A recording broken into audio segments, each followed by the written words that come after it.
napakalaki ng mga consequences. Kaso, bashing, tatanggalan ka ng kung ano-ano. Basta if-file lang ka ng cyber libel kapag ka ikaw ay for uncovering the truth. That's just the nature of things. Whether you talk about organized crime, whether you talk about slavery, whether you talk about all the injustices in the world, those who want to keep the injustice, those who want to cover up, usually have the resources. Kasi kumita sila doon eh. Diba? Nandoon yung kayamanan ng mundong ito eh. But those who want to uncover the truth, to reveal the truth, diba? To show the truth. So why is this important? Because, for example, we're an agricultural country, diba? Gusto natin hindi lang to produce our own food. We're an archipelago, pero nag-i-import tayo ng isda. Nakakakain tayo, pero magsasaka natin, hindi nakakakain. Mga anak nila ayaw na po maging magsasaka kasi walang pera sa pagiging farmer.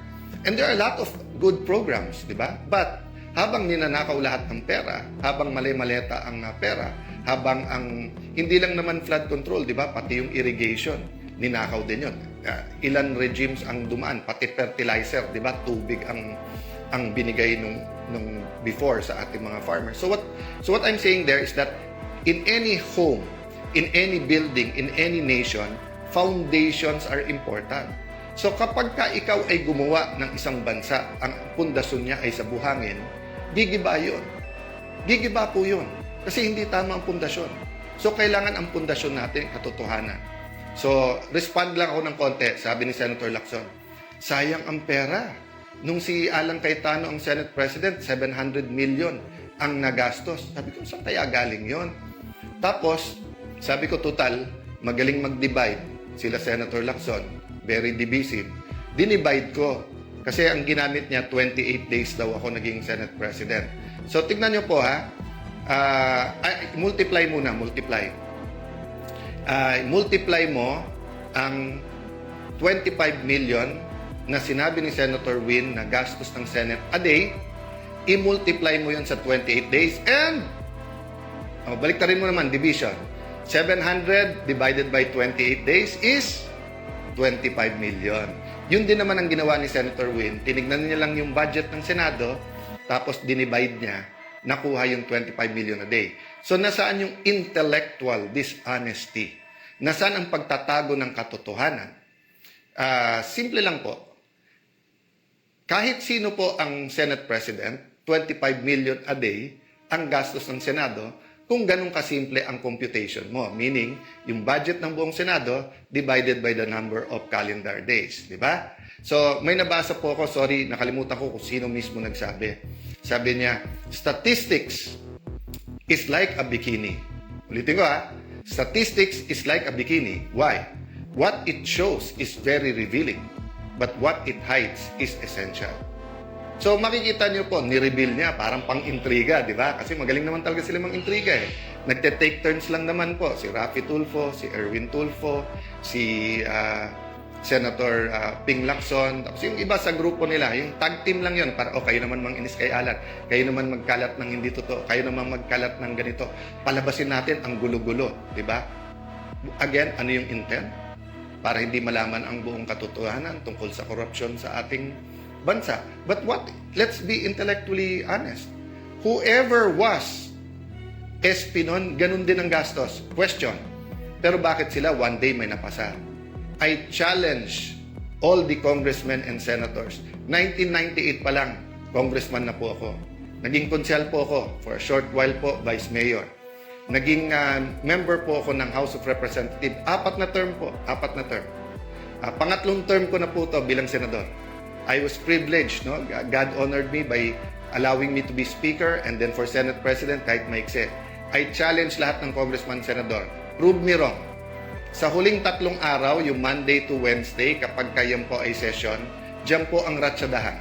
Kasi lahat ng pang second reading, i-second reading na natin. Lahat ng pang third reading, i-third reading na natin. Lahat ng, halimbawa, 7 ang nakapila sa Senate or 20 nakapila sa House sa interpellation, kakausapin na ng majority leader yon or mag-uusap majority minority leader. Pare, isa na lang magtanong, pasa na natin to. Yun po talaga ang ano doon. But what did the group of Senator Win and Senator Lacson do? since May 11 po hanggang yesterday, hindi po sila naglagay ng mga membro ng committee nila as minority. Sila po ang ayaw magtrabaho.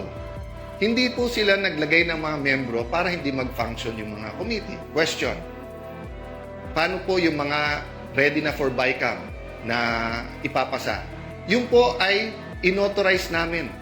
Tatandaan nyo po, May 13, yung pong inatake ang Senado, yung pong sa NBI na sinasabi lang ngayon na halatang halata na ngayon ay part ng kanilang plano na sa aming binibintang.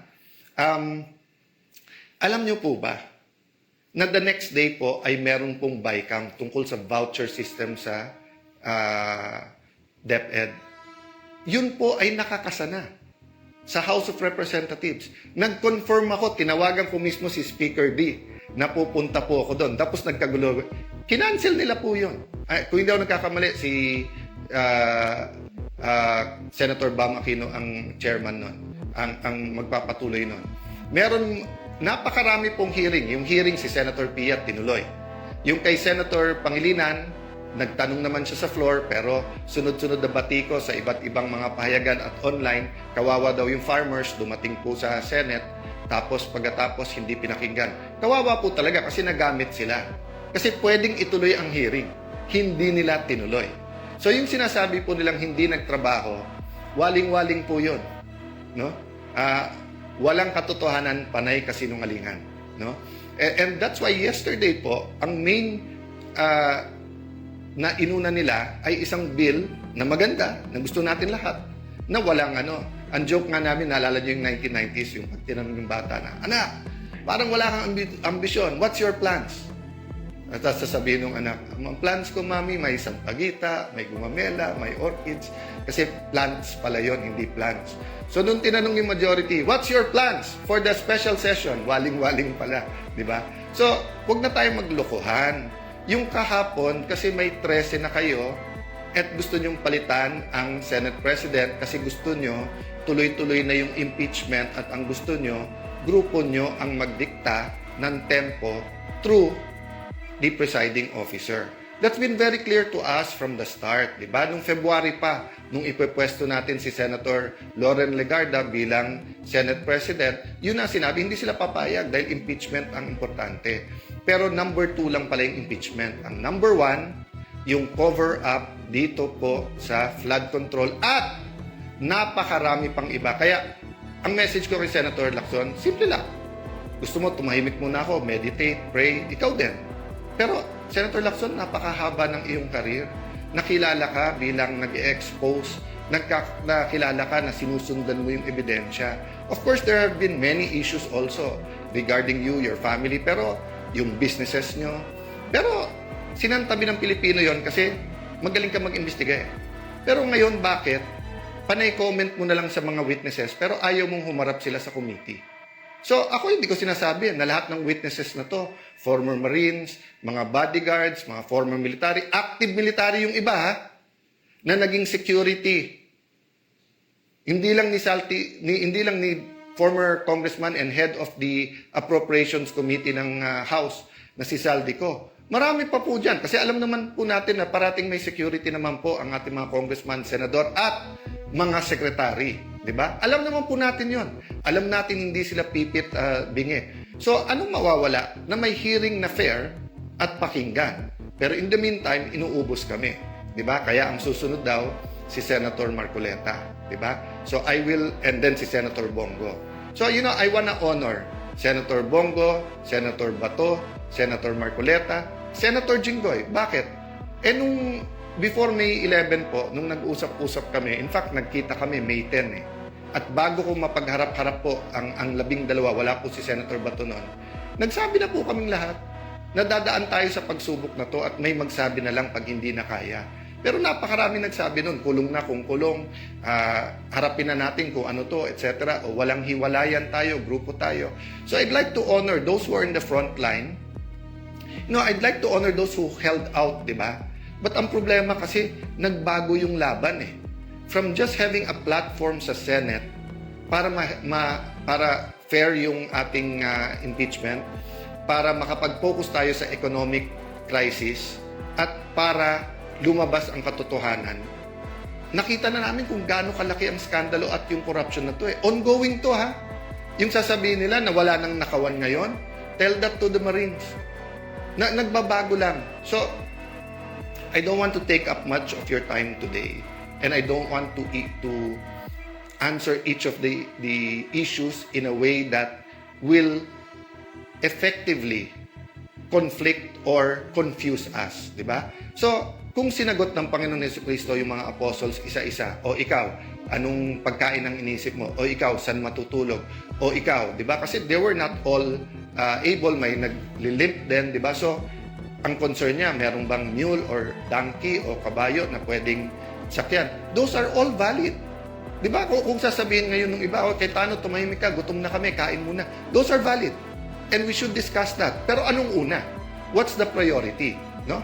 So, don't get mistaken. I'm talking about the principle. I'm not comparing. Ayan, babalukutin na naman ng iba. Sasabihin, kino-compare natin ang struggle. God is God. And we have to pray that we're on God's side. But there are principles He teaches us. So, di ba ano sabi ko sa inyo kanina? Nation building. At saan natin umpisahan yung nation building? Sa pundasyon. Rule of law. Di ba? Regime of justice and truth. Kung walang justice and truth, yung binibuild po natin para natin nilagyan ng anay, para natin nilagyan na payat na bakal, para nilagyan natin ng bakal yan na may kalawang na. Gigiba at gigiba din po yan. So, ang tinitignan pa lang po natin, 24-25 budget. Yung 26 budget. May nagsasabi ba na napaka-inosente yan? Wala ring mga sinaksak dyan. O going back, 2023 budget. Ang sabi po ng mga ex-Marines, 2022 pa lang may deliveran na eh. Tapos hindi lang DPWH yan. Meron din yan po sa farm to market roads. Meron din daw sa school buildings. Meron silang binabanggit na noong 22, 23, BIR. So napakarami po. Alam naman na po natin eh na may corruption. Again, don't get me wrong. What I'm looking at is the systematical robbing blind our people in the last few years, no? There are two systemic na pagnanakaw, 'di ba? Yung sistema natin sa Pilipinas na may papel ka, kailangan may lagay, 'di ba? So, tatlong natin kailangan tignan. Yung una, yung day-to-day corruption na parang walang mastermind 'yon. Yung wala kang plaka, hinuli ka, penging 1,000. Yung nahuli ka, walang driver license, penging 1,000. Magpa-file ka ng business permit, 20,000 lang dapat mo bayad, penging 5,000. Diba? So yun, we will deal with that, and we're dealing with that, and citizens are dealing with that, churches are dealing with that, business groups are dealing with that. Pangalawa, yung systemic, yung ganun na sa Pilipinas, yan ang kalakaran. So we have to deal with that through values, through systems. But I'm talking about the systematic and continuing robbing us blind now and using the last bastion, which is the Senate. Not only to be the rubber stamp, but to be their mouthpiece para maraming issue para hindi tayo tumutok dito. So that's the sad thing, that there is an economic crisis. Naghihirap ang ating mga kababayan. So kailangan natin isabay yun, pero hindi natin pwedeng ilihis ang usapan. So in behalf of the senators I represent, in behalf of the people praying for us, in behalf of students, farmers, healthcare workers, OFWs, seafarers, na sinasabing, boss, may pag-asa pa ba ang Pilipinas? Boss, boss, hindi kami nawawalan ng pag-asa. Huwag niyo kaming bossin, kayo boss namin. Ilan politiko na ang dumaan na kayo boss? You do not cover up from your boss. You tell the boss the truth. If you tell your boss lies, he will fire you and even put you in jail. Diba? Pero ngayon po hindi. So may dalawang boss. Boss ng cover up at saka yung boss ng gustong mag-uncover. Please meditate on that. Handa po tayo. So dati ang capacity po natin bilang Senate President at mga kasama ko bilang mga chairman ng mga committees, gagamitin natin as a platform yon for the truth. Hindi para usigin or i-persecute ang kahit sino. Iba ang prosecute, iba yung persecute. Hindi po. We were going to use that platform. O nakita natin in less than 40 days kung paano inuga ang mga pundasyon ng Senado at inuga ang pundasyon ng ating mga institusyon at paano pinunit ang konstitusyon para lang matuloy yung cover-up. Now, we will have other platforms, other venues. And one of this venue is Facebook. So ito lang ang tanong ko sa mga pamilya ko sa Facebook. Bakit si Senator Lacson at yung Senator Raffy Tulfo, Senator Erwin Tulfo, na gumagamit din naman sila ng Facebook, na tignan nyo nga sa Senate, bawat salita, tumingin lang ng ganun, gumanon, may sumusunod sa kanila di ba? O tapos, makikita mo, pati kay Senator Lacson, yung angal ni Senator Marcoleta, pati sa CA, kahit anong committee, ini-edit, pinapaganda yung itsura, di ba?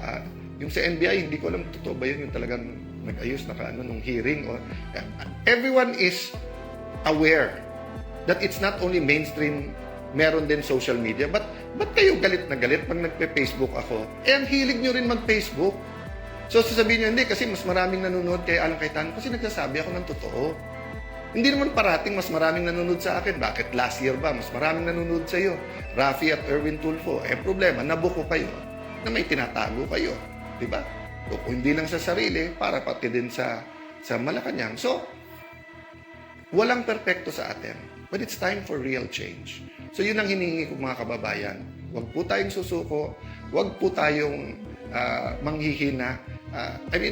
Tao din naman po ako. So, I spent a day yesterday, sabi ng asawa ko, pwede kang kumain ng sisig ngayong gabi. Kasi nga, mataas cholesterol ko Pero sabi niya, para naman matuwa ka ng konti. Tapos sinama niya yung barkada namin na medyo magaling sa akin ng konti yon, pero ka-level ko na mag-chess. So at least hindi ako talo parate. Tapos, I spent a day reflecting. Tinext ko mga kasamahan ko.